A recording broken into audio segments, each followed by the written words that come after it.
The one-shot glaive is back, and this time you don't need anything fancy like the crafted Lubre's rune guides. All you need is the very first glaive you get, Enigma, combined with, you guessed it, Gyrfalcons.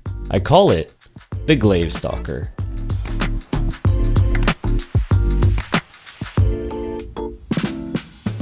It's a given, Gyrfalcons Hauberk is hot this season. I'm talking hot like it's currently on fire right now in the Destiny 2 sandbox. We're all just waiting for one of the Bungie devs to pull up the fire truck, but until they do, we're not gonna just sit back and let every other archetype of weapon have fun with it. No, I'm gonna show you how to break glaives once again. It's so easy, you don't even have to think about it sometimes. You'll just naturally get one-shots with this setup, and I'm gonna show you how, including a breakdown of exactly how I crafted my glaive at the end of this video. If you're new here, welcome to the only channel that does cinematic Destiny 2 guides and reviews. We're glad to have you, and I hope you come for the fancy montage and stay for the helpful information. Feel free to comment below how you found the channel, and if you're one of the club already, let me know how you're feeling about glaives this season. If you're looking for how to use Gyrfalcons to improve other weapons, I recommend you check out my initial review of the Hunter Exotic.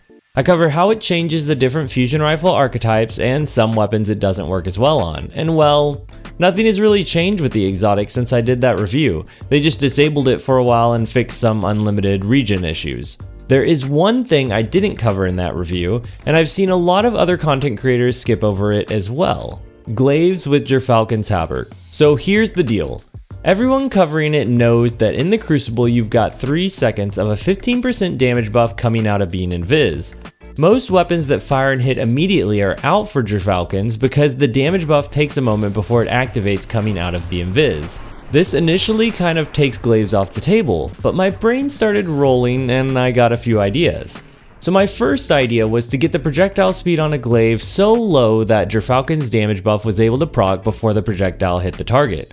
I'm sorry to report that this just did not work. I actually went and recrafted my Lubre's rune to be as low of a range stat as I could get it to go and could not get the damage to proc for me, even at a decent distance away. I haven't used grenade launchers yet with Gyrfalcons, but I hear that even with that you need to give the grenade launcher time before hitting its target to get Gyrfalcon's damage buff to proc, so that does make sense why we just won't ever see that damage buff on a glaive. That said, all is not lost.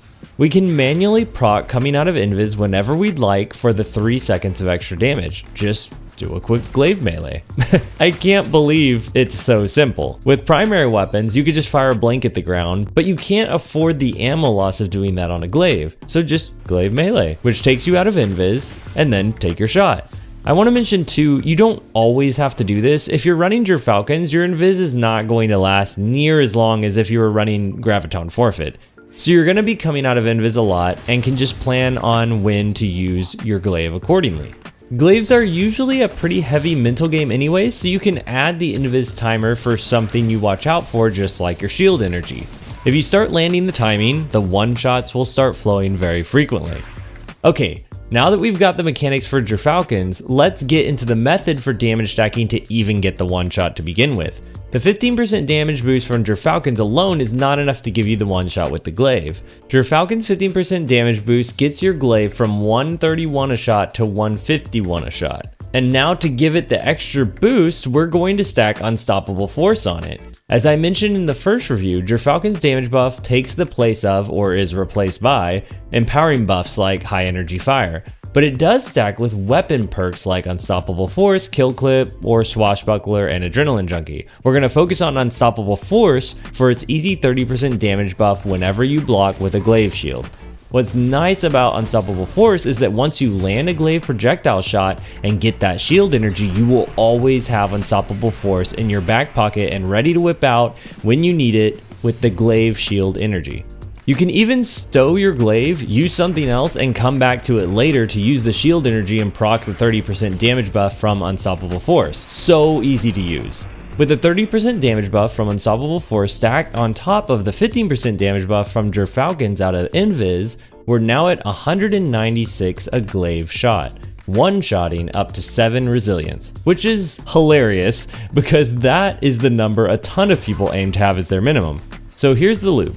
Get your one shot off to have some shield energy, You go invis, and whenever you're ready to engage within 3 seconds, you can swipe the glaive or come out of invis naturally.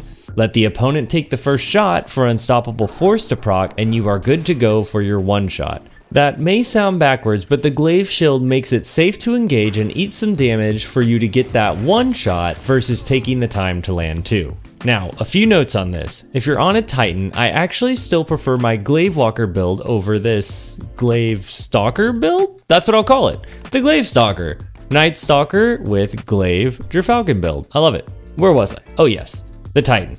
I do prefer the Glaivewalker build, which uses Path of Burning Steps Firewalker buff to get the 15% damage on top of Unstoppable Force for the same one shot as Gyrfalcons. The difference is, Path of Burning Steps requires you to have Lubre's Ruin because you need a solar glaive, but the buff lasts for 10 seconds and all you have to do is get solar kills, and it refreshes so you can keep going if you just keep slaying. Gyrfalcons is a quick 3-second window due to the damage buff being so short out of invis, but hey, I'm not complaining. An on-demand 15% buff is wild, no matter how short the window. All that to say, go check out the Glaivewalker build I did for Titan. It is extremely strong, even in Arc 3.0. Second note, do not try this in Trials of Osiris unless you are max power level. If you are lower power level than the other Guardian, the one-shot has a high potential to fail due to the damage for the one-shot getting resil checked already. 196 will turn into 176 faster than you can blink if you're not up to par with power level. Before we end, let's show how I've got this glaive set up and what perks I'm running. I always run double glaive targeting helm mods until they fix hit registration issues where sometimes the projectile hits the target but you don't get energy or damage. I will just always run double glaive targeting helm mods, anything to help the projectiles connect. Now for the glaive itself, I've got my Enigma set up with a range masterwork, accurized rounds, and super cooled accelerator. Super cooled gives you plus 10 range but doesn't negatively affect your shield energy, and that's why I like going for that one.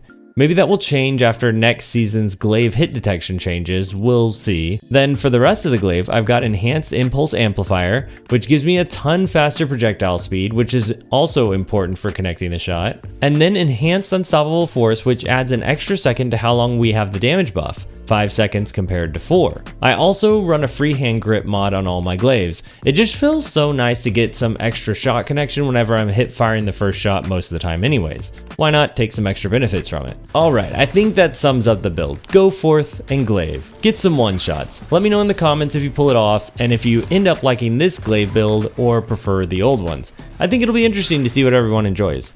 This one is certainly much more accessible since it only requires Enigma. Let me know what you think. Until next time, GG.